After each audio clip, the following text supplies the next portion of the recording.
Welcome to my history map. Thanks for being here with us today.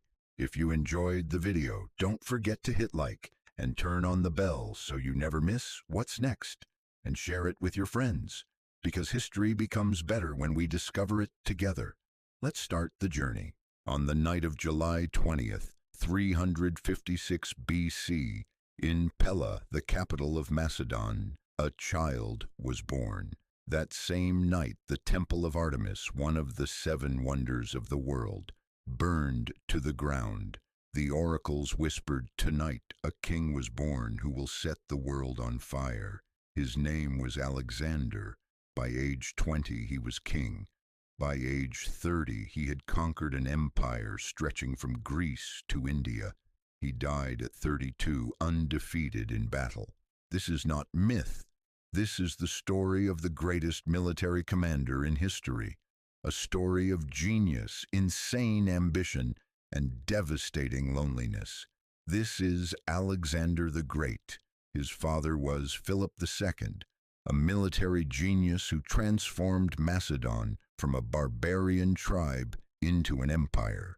His mother Olympias told young Alexander, "You are the son of Zeus, not Philip." She filled his head with gods and destiny. At 13, Philip hired the greatest philosopher in history to tutor his son, Aristotle. For 3 years, Aristotle taught Alexander philosophy, medicine, geography, and politics. He gave Alexander a copy of the Iliad, the story of Achilles, his hero. Alexander slept with it under his pillow every night for the rest of his life. At 12, Alexander did the impossible. A wild horse named Bucephalus was brought to Philip. No one could tame it. Alexander noticed the horse was afraid of its own shadow. He turned it toward the sun and rode it. Philip said, "My son, find yourself a kingdom equal to you. Macedon is too small." In 336 BC, Philip was assassinated. Alexander was 20. The generals saw a boy. Greece rebelled. Alexander's answer: he marched on Thebes and burned it to the ground. 6,000 killed, 30,000 sold into slavery. One message: I am king. All of Greece bowed. 334 BC.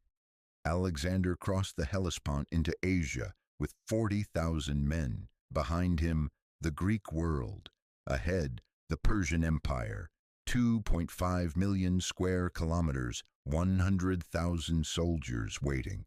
Before he landed, Alexander threw his spear into Asian soil and declared, "I accept Asia from the gods."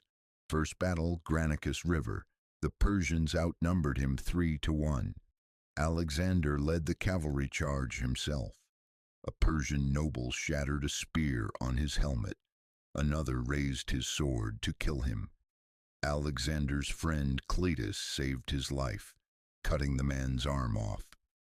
Alexander won. Asia Minor fell. Then came the Gordian knot. An ancient prophecy said whoever untied the impossible knot would rule Asia. Alexander looked at it, drew his sword, and sliced it in half. This is how I solve problems. 333 BC, Battle of Issus. Darius III, king of kings, brought 600,000 men. Alexander had 40,000. Darius positioned himself in the center in a golden chariot, surrounded by his elite immortals. It was suicide to attack the center, so Alexander did exactly that.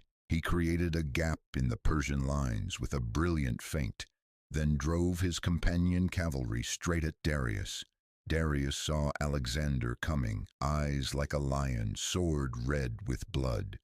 The king of Persia, ruler of half the world, turned his chariot and fled. When a king runs, an army dies. 100,000 Persians slaughtered. Darius abandoned his mother, his wife, and his daughters. Alexander found them in a tent. They fell at his feet, thinking he'd kill them. He lifted them up. "You will be treated as queens." Darius's mother, Sisigambra, later said, "You deserve to be my son more than Darius does." 332 BC. Alexander entered Egypt without a fight. The Egyptians saw him as a liberator from Persia. He traveled to the Siwa oasis, to the oracle of Amun. He asked, "Am I the son of Zeus?" The priest answered, "You are the son of Amun." From that day, Alexander believed he was a living god. On the coast, he founded Alexandria. He drew the city plan himself. It would become the greatest center of learning in the ancient world, home to the Library of Alexandria. But Egypt wasn't enough. Darius was still alive. 331 BC. Gaugamela, Darius's last stand. He brought 1,000,000 men, war elephants, chariots with scythes on the wheels, the largest army in ancient history. Alexander had 47,000. Alexander's plan was insane. He moved his army diagonally across the battlefield, drawing the Persians out. He opened a gap in their line. Then, once again, he charged straight for Darius. Darius fled again. The Persian Empire collapsed. Alexander marched into Babylon through the Ishtar Gate, walls of blue glazed brick with golden lions. The people cheered him as a god. He entered Susa, then Persepolis, the ceremonial capital of Persia. There, in a drunken rage, he burned the palace to the ground. Revenge for Persia burning Athens 150 years earlier. He watched it burn all night. He was now king of Asia, lord of the largest empire Earth had ever seen. But it wasn't enough. 326 BC. Alexander crossed the Hindu Kush into India. At the Hydaspes River, he met King Porus and his war elephants, the hardest battle of his life. Arrows didn't work on elephants. Horses panicked. Alexander lost 1,000 men, but he won. He found Porus wounded but defiant. Alexander asked, "How should I treat you?" Porus answered, "Like a king." Alexander smiled. "I shall for my sake." He gave Porus his kingdom back. But at the Hyphasis River, his army broke. 8 years of war. 18,000 kilometers marched. They begged, "Let us go home." Alexander locked himself in his tent for 3 days and wept. The man who conquered the world couldn't conquer his own men. He agreed to turn back. The return through the Gedrosian desert killed 75% of his army. Heat, thirst, madness. Alexander marched on foot and shared water with his men. He suffered with them. 323 BC Babylon. Alexander planned to invade Arabia. He built a massive fleet. He was 32 and unstoppable. Then fever struck, mysterious, violent. For 10 days he burned. His generals watched helpless as their god died. June 13th, 323 BC. Alexander the Great died. He was 32 years and 8 months old. His last words, the generals asked, "To whom do you leave the kingdom?" He whispered, "To the strongest." One sentence started 40 years of civil war. His empire shattered. His body wasn't buried for 2 years because his generals fought over it.